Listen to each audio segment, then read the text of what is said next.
Circular economy దృష్టి పెట్టాం. అన్ని పంచాయతీలు మున్సిపాలిటీలో వేస్ట్ టు వెల్త్ కార్యక్రమాన్ని అమలు చేస్తున్నాం.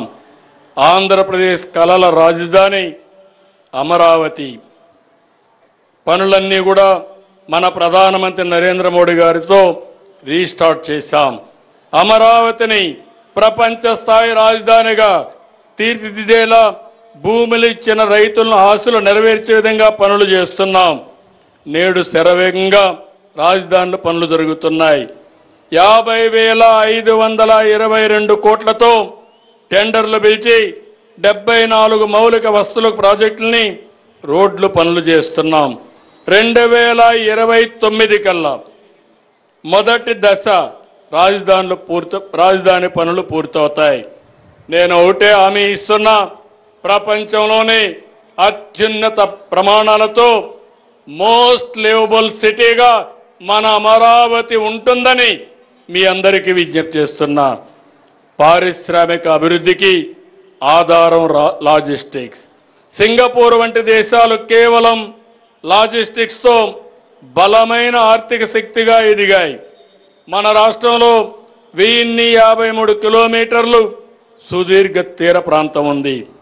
పోర్ట్లు, ఎయిర్పోర్ట్లు, హార్బర్లు, హైవేలు, రైల్వే లైన్లతో విస్తృతమైన లాజిస్టిక్స్ సదుపాయాలు ఉన్నాయి. త్వరలో లాజిస్టిక్స్ కార్పొరేషన్ తీసుకొస్తాం. లాజిస్టిక్స్ వ్యయాన్ని 10% కంటే తక్కువ తెచ్చేందుకు ప్రయత్నం చేస్తున్నాం. ప్రతి 50 కిలోమీటర్లకు ఒక పోర్టు, హార్బరు, కొత్తగా 6 ఎయిర్పోర్ట్లు నిర్మిస్తున్నాం.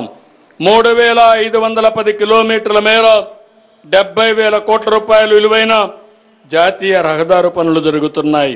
24-25లో 770 కిలోమీటర్లు జాతీయ రహదారుల నిర్మాణాలు పూర్తవుతాయి.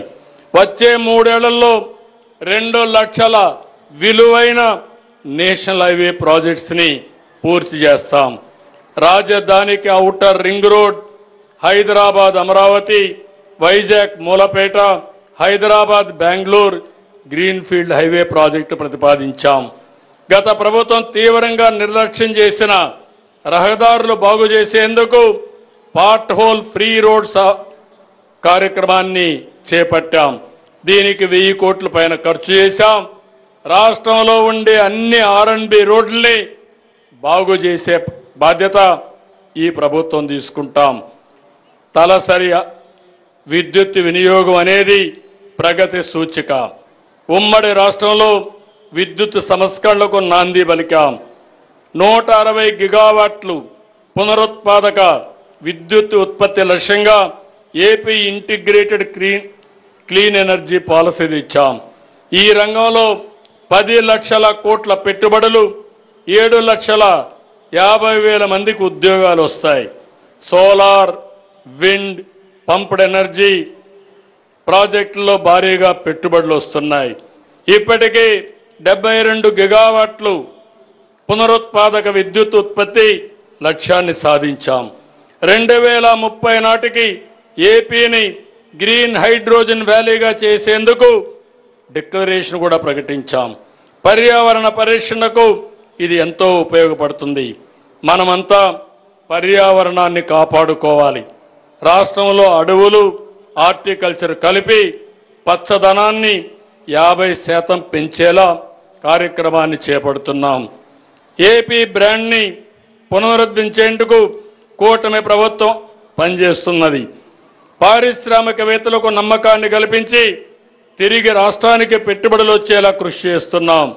స్పీడ్ ఆఫ్ డూయింగ్ బిజినెస్ విధానంతో 20కి పైగా కొత్త పాలసీలు తెచ్చాం.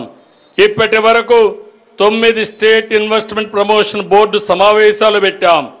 113 ప్రాజెక్టులకు సంబంధించి 5,94,000 కోట్ల రూపాయలకు పెట్టుబడులకి కేబినెట్ ఆమోదం తెలిపింది.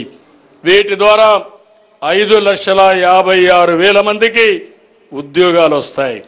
రాష్ట్రంలో పెట్టుబడులు, పరిశ్రమల స్థాపనకు సంబంధించి మన ఆలోచనలకు కేంద్రం అందిస్తున్న సహకారానికి ధన్యవాదాలు. సెమీ కండక్టర్ పరిశ్రమ ఏపీలో ఏర్పాటు చేసేందుకు కేంద్ర కేబినెట్ నిర్ణయం చేశారు. మొబైల్స్, ఆటోమొబైల్, ఎలక్ట్రానిక్స్, సెటాప్ బాక్సుల్లో ఉపయోగించే సెమీ కండక్టర్ తయారీ పరిశ్రమ దీనితో విప్లవాత్మక మార్పు వస్తుంది. ఒక కుటుంబం ఒక పారిశ్రామికవేత్త అనే లక్ష్యంతో ఎంఎస్ఎంఈలు నెలకొల్పేలా ప్రణాళికలు అమలు చేస్తున్నాం.